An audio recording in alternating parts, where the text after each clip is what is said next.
ডিএমপির তৎকালীন কমিশনার হাবিব রহমান, খিলগাঁও জোনের এডিসি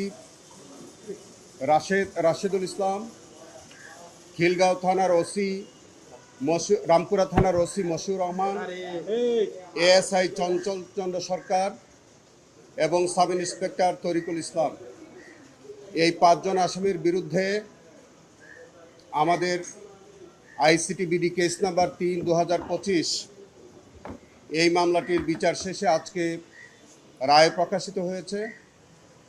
এই মামলার ঘটনায় 2 জন শহীদ হওয়ার ঘটনা এবং 2 জন গুরুতর আহত হওয়ার ঘটনা ছিল।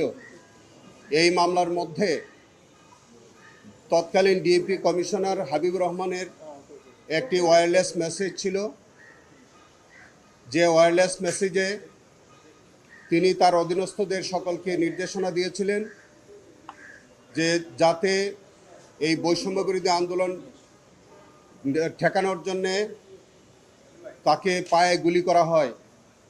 মৌখিক নির্দেশনা ছিল কোমরে গুলি করার, বাস্তবে সকলকেই বুকে মাথায় গুলি করে হত্যা করা হয়েছে। এই মামলার অপর আসামি যে রাশেদ যিনি এডিসি ছিলেন, তার নেতৃত্বে 19 জুলাই 2024 তারিখে রামপুরায় এই হত্যাকাণ্ডের ঘটনা ঘটে এবং তাদেরকে আহত হওয়ার ঘটনা ঘটে। চঞ্চল সরকার কার্নেশে ঝুলে থাকা আমির হোসেনকে নির্বিচারে গুলি করে।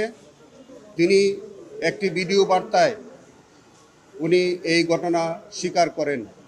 তারিকুল ইসলাম তিনি চঞ্চল সরকারের সাথে এই আহত এবং নিহতদের নির্বিচারে গুলি করে তাদেরকে হত্যা করে এবং আহত করে।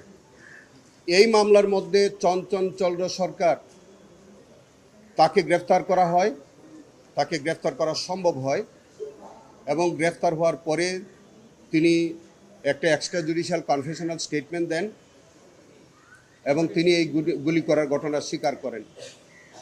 তার স্বীকারোক্তি অনুযায়ী তিনি আমাদের অন্যতম ভিকটিম আমির হোসেনকে কার্নিশে ঝুলে থাকা অবস্থায় তাকে গুলি করার অপরাধ তার বিরুদ্ধে প্রমাণিত হয়। সেই কারণে তার বিরুদ্ধে শুধু আমির হোসেনকে গুলি করার যে চার্জ সেটা প্রমাণিত হয় এবং তাকে সেই চার্জে তাকে 20 বছরের সাজা দেওয়া হয়েছে এবং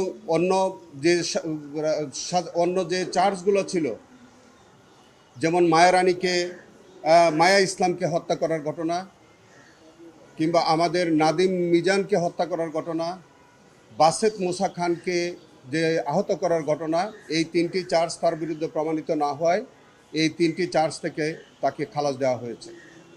আমরা মনে করি চঞ্চল সরকারের যে এই রায় এটি যথার্থ হয়েছে এবং আমরা এই রায়ে আপাতত সন্তোষ প্রকাশ করছি। আমরা এই মামলার মধ্যে অপর যে আসামি কমিশনার হাবিব রহমান, এডিসি রাশেদ এবং রামপুরা থানার ওসি মশিউর, তাদের প্রত্যেকের বিরুদ্ধে সবগুলো চার্জ প্রমাণিত হয়েছে।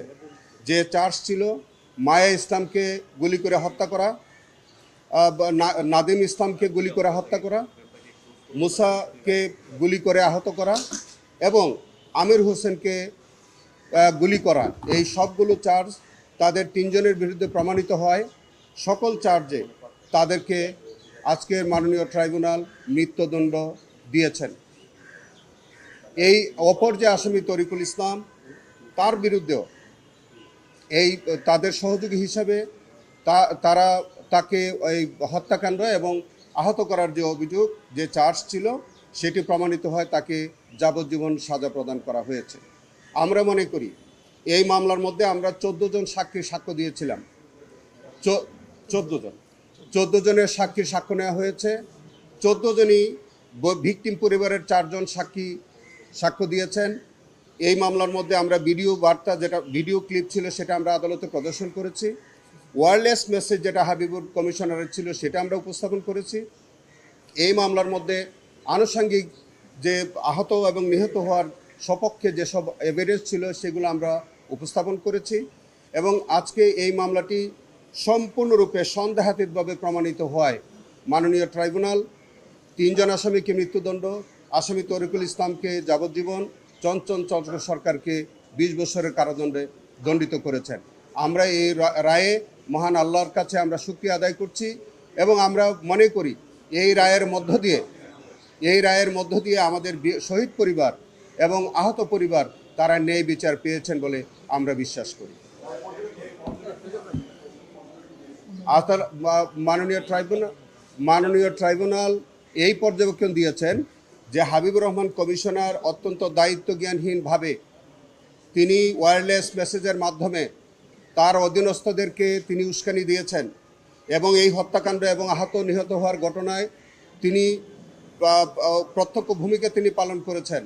শুধু তাই না, এভিডেন্সে এসছে যে এই হাবিবুর রহমান কমিশনার এই হত্যাকাণ্ড ঘটনা 19 তারিখে হত্যাকাণ্ড ঘটনার পর তিনি 21 অথবা 22 তারিখে যারা এই রাশেদের নেতৃত্বে যারা অংশগ্রহণ করেছিল এই হত্যাকাণ্ডে তাদেরকে প্রত্যেকে 1000 এবং ওসিকে 1 লক্ষ টাকা পুরস্কার দিয়েছেন 21 অথবা 22 তারিখে।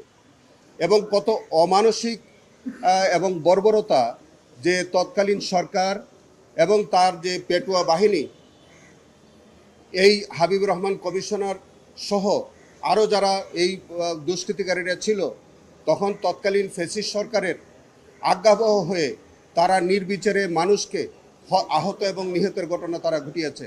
আমরা মনে করি যে তাদের মধ্য থেকে আজকে যে 5 জন আসামি Habibur Rahman commissioner, ADC Rashed, OC Moshiur Rahman, ASI Chanchal এবং তারিকুল ইসলাম তাদের বিরুদ্ধে যথার্থ বিচার হয়েছে এবং তাদেরকে উপযুক্ত সাজা দেওয়া হয়েছে।